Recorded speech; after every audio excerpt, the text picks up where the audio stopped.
Hey guys. So, oh man, can you see me already? All right. Ready to go to work here. Listening to the David Pakman show. This is a guy that I didn't used to really follow, but him, Minority Report, the Majority Report, excuse me. It's a guy who used to be with Young Turks. I forgot his name. He's one of the other people that Jimmy Dore. How do I remember that name? Jimmy Dore. I don't watch him on a regular, but I know who he is. They are, you could say, socialists, whatever. Why do I follow them? I can't listen to Trump every day. Like listening to Trump, it makes me kind of physically ill. It kind of makes me have a fire burning inside.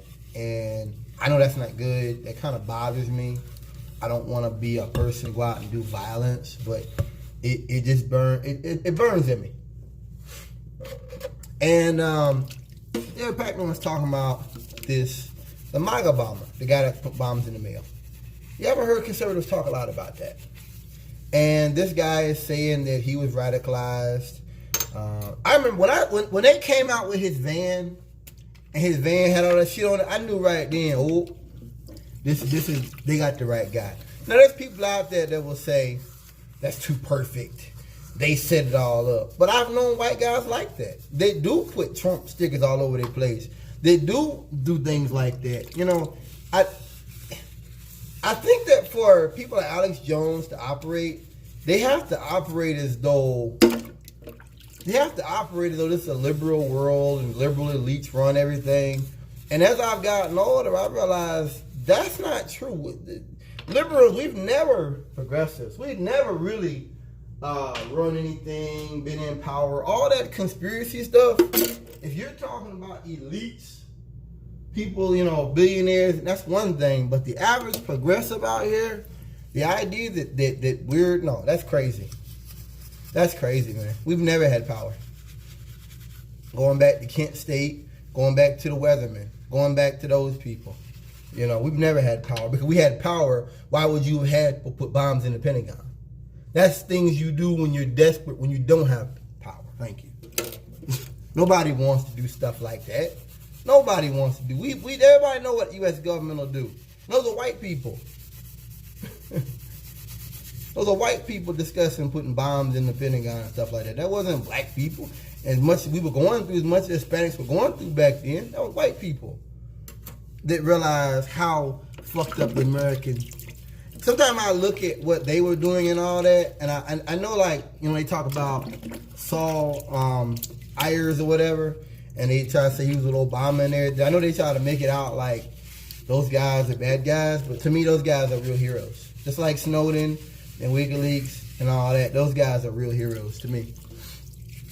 And I look at those guys, Weathermen, SDS, Black Panthers, and to me, they were the vanguard to revolution.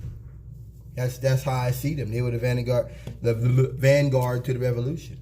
They did something that was highly controversial, during the time, but. And I look at it as in today, and I have to say that I don't think that American foreign policy and the direction that the government goes hasn't changed that much. We got drones and things like that, but it hasn't changed that much, But this guy, the MAGA bomber, he got caught in there, and he had to. The what's it called, the van and everything, and I guess the conservatives wanted to say that they believe it was all a setup. Nah, man. You know what it is? This guy's a loser. He was a loser, and so he attached himself to white supremacy to feel like something. I've dealt with Hispanics like that before. They do the same thing. That's not as unusual, and then they try to say like. It's not white supremacy because he's not white. And I, you know what getting by conservatives is that they say things that if you really dig deep, they're indictments of capitalism. You know what I mean? I'm not gonna go into that, but if you really look at the things they say about Ocasio and things like that, they're indicting Trump. Trump's not on a moral high ground. You're basically saying that you don't want New Deal, you don't want this, that, and the other, but you can't really say anything about Ocasio without also making Trump look bad. You can't do it, guys. You can't do it. Sorry about that. You just can't. He's no better in any way, shape, or form. And you can't even, be honest with yourself and pretend that he's of a higher moral caliber or anything of the sort. He's trash, He is total trash. And that's why he goes after minority women. That's why he, Now off subject.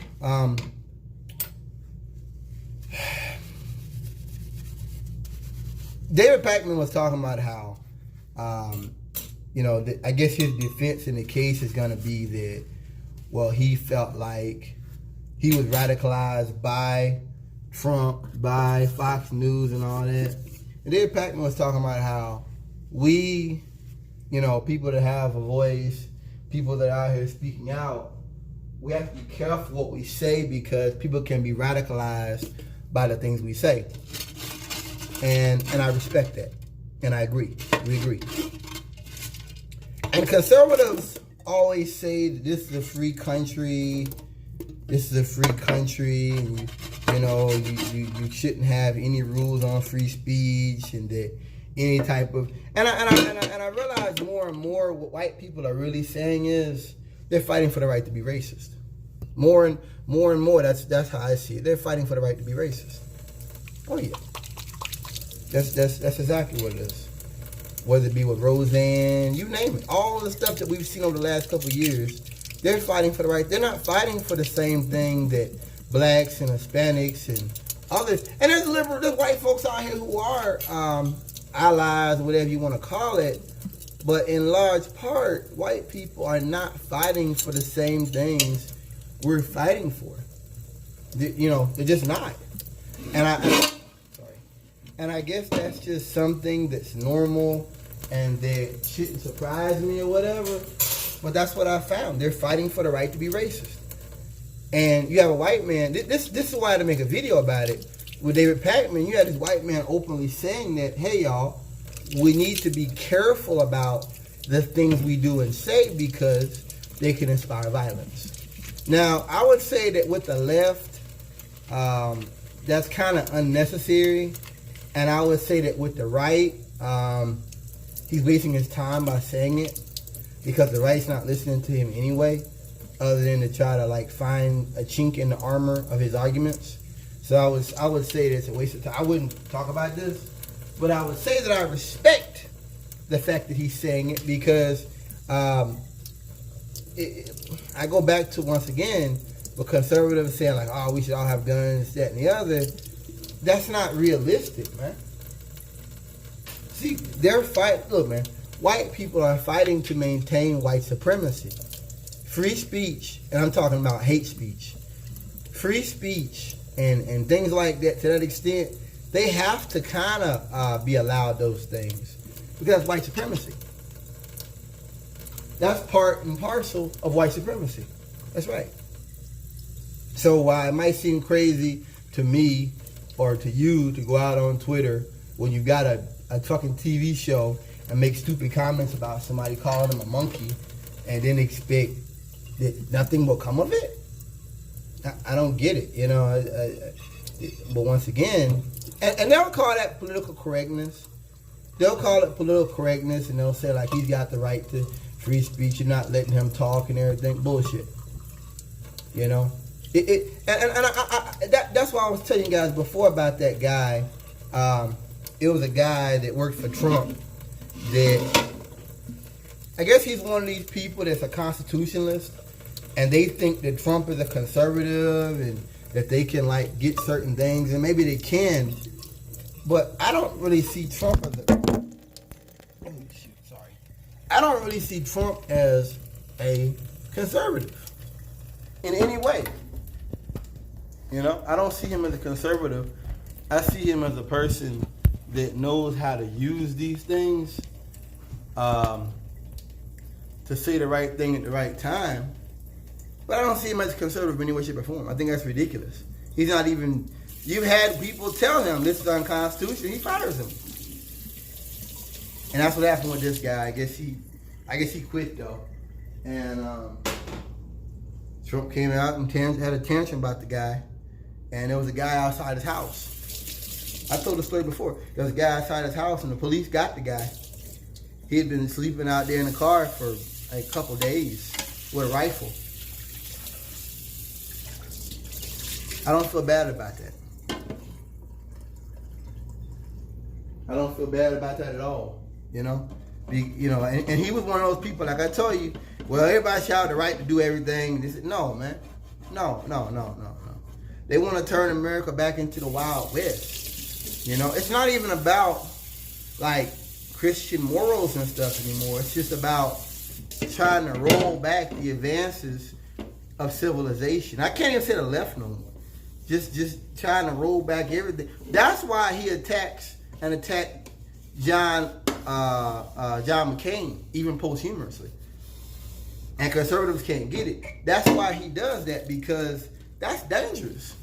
John McCain may have been one of the last conservatives who really operated with any sort of moral integrity, any sort of I'll say moral integrity. When that woman came out and was saying he's a Muslim and he's this and he's a terrorist, and McCain he said, no ma'am. And he did it exactly the way I would have done it. He did it better than I. He said, no ma'am. He's just a man I disagree with on certain points. And I respect him for that. Do I agree with the, I still support direct war. My opinion don't change on that, He still supported the Iraq war. He still supported a lot of things I didn't like. And after he died, I don't normally do this. I actually went and read a bunch of the different, liberal posts about his death and stuff, and how, people feel like he was a conservative that kind of had a certain legitimacy, had a certain honor behind his actions. It wasn't just about, we'll get back at the libs. It was about actually putting forward a moral framework of conservatism. He was one of the conservatives back in the day. I say this all the time, the conservative party, the conservative stance has changed so much that I don't think you can call the Republican Party no more. It's like a man that goes out here and has a sex change and gets breasts, and you see him next, he's wearing heels and shit. You can't call him Tim now. You can't call him John no more. He might be the same person, but he's changed too much. His morals, his values have changed. The way he walks, the way he talks, it's all changed. So I've got to just totally, you've done a 180. You've done it, you know what I mean? And I think John McCain kind of was like that last bastion of old school conservative, less taxes, less war, maybe isolationism, okay, whatever. But I maybe I'm wrong, but I think he kind of represented that. And he also represented, a real significant bastion against Donald J. Trump, going after Obamacare, going after other things. I think he saw Trump for what he was. Well, I know he did. He had Trump banned from the funeral. See, stuff like that, you can't hide stuff like that when that happens. When these kids go out here and protest, when a head lawmaker bans you from the funeral and you're the president, that's a slap in the face. He can lie about Trump can lie and twist things and say this and say that, but I remember when it happened. But in one of the papers, one of the things I read, these people were talking about how, we can't forget about the things he did. I agree. And I've made this point to you guys before with Trump, that's my fear for the Republican Party. My fear is that when he gets out, whether he gets impeached, whatever happens to him, is that that day you're gonna have Republicans say, okay, back to work. We're gonna forget about this last administration. There was a thing the Romans had. there was a thing the Romans had, and it wasn't used often, but when you had an emperor that did something really, really, really bad, or you had an emperor that had, was a traitor or whatever, then they would put forward an order to strike him, to strike his memory like he didn't exist. That, he wouldn't have a statue, he wouldn't have different things put out there that an emperor would normally have. And I fear that's what the Republican Party will do. And so instead of us learning from the past, you'll just have the next Republican be like, oh, well, kind of softer and not acknowledge that, no, Trump is fascism. Trump is the embodiment of something that's very nasty, that's very cruel, that's very disgusting. He is the embodiment of something that will never ever have come down this way again, and that's what I think. That's what I think should be the remembrance of Donald J. Trump, is all the evil and the wickedness he did, so it's not happening again. It doesn't happen again, and not just that. What I mean when I say that, I mean that some of these conservatives, I'm a dude really that believes that you ride for your brand. And I mean by that if you say you something, be about it. You can't say one thing and then do something else. You can't be with this group and then step away. You got to ride, man. You got to ride for the brand. You got to ride with the brand. Love it or hate it. Either you ride with them or you disavow them. Like Trump did. I mean, Trump made his comments about these women. Everyone always knows about them already. Tell them to go back to where they come from. You had 4 Republicans come out and disavow that racism. You had 4 of them. And I'm like, wow, like, are you for real? That's really all. And I looked into it, and come to find out, I think one of them wasn't even Republican. When we say the independents, as Trump got elected, 2 of them are going to be out of office next year, so they didn't face they don't face no consequences about it. So you basically had one free Republican actually come out against Trump. That's really what that means. I'm a realist, y'all. I'm a realist. I'm not a person that's gonna sit here and sorry about that. Smooth, ain't it? I'm not one of these people that's gonna sit up here and engage with you and pretend with you and, well, things aren't that bad. No, man. I think that the Republican Party is morally bankrupt. I think that that won't happen again. I think the Republican Party is morally bankrupt, and I think that you are really looking at a time to which you're seeing the worst parts of them come out. Can I say that? Yeah, you're seeing the worst parts of them come out. You're seeing their true nature come out. And for me, I thank God for stuff like that. Because I'm a person, I want to know who my enemy is. I want my enemy to be exposed. That's how I am. I'm a person that believes when you're dealing with racists and stuff, if some people aren't going to be fixed. Some people aren't going to get with it. Some people aren't going to grow up from racism. They're not. They're going to become more sophisticated. They're going to become, all that kind of stuff. But they're not going to ever,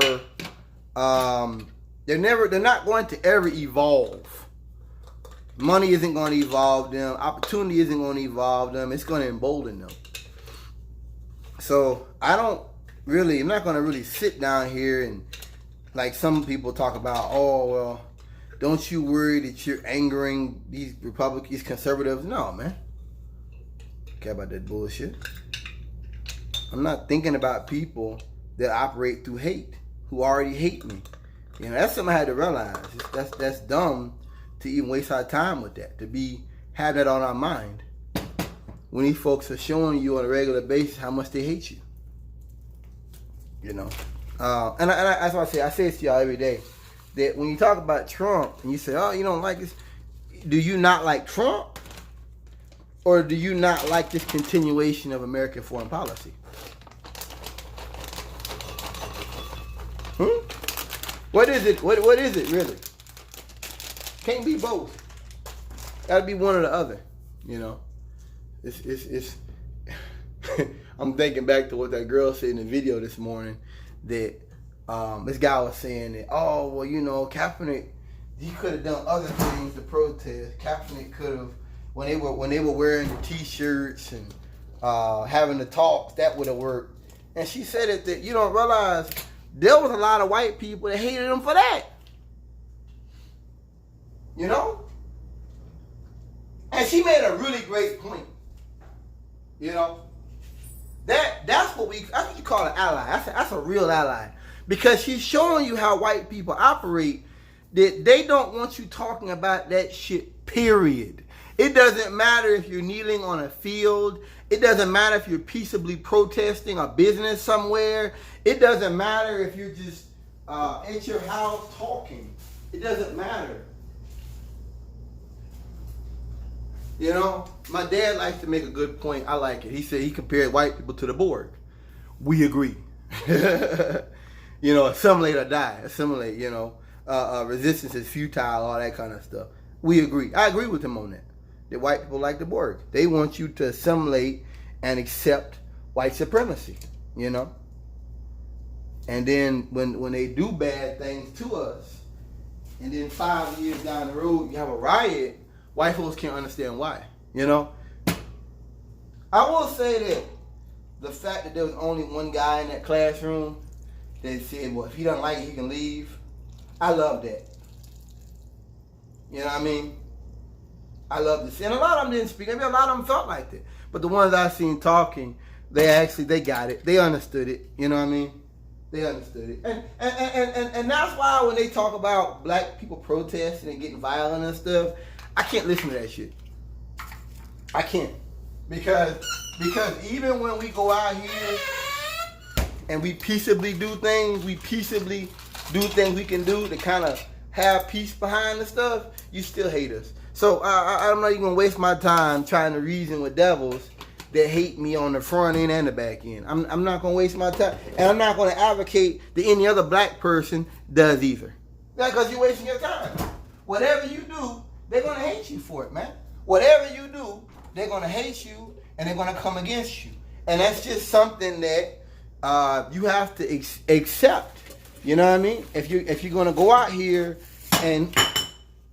God, I'm dropping things. That's something you have to accept if you're going to come out here and you're going to speak against your enemy. That's just the way it is, man. That's just the way it is. You have to, you know, like Farrakhan said, that, you know, we have to, if you fear consequences and things like that, that you can't be a good leader for your people. He's right. We agree. You can't. You know? I think that, you know, they're living in fantasy land. They're living in Disney World or something. And a lot of black people are living in hell. Things have not gotten better. Like Mr. Wolf, Richard Wolf said earlier about how a lot of us have not recovered from the recession. I agree. They have not. That's real talk. There was no recovery. There will not be a recovery. We just got through the last decade just rolling, you know, like a man rolling on tires, losing air slowly. He's rolling, he's surviving, but is he really? Yeah, he's rolling on, rolling on a prayer. Peace, y'all.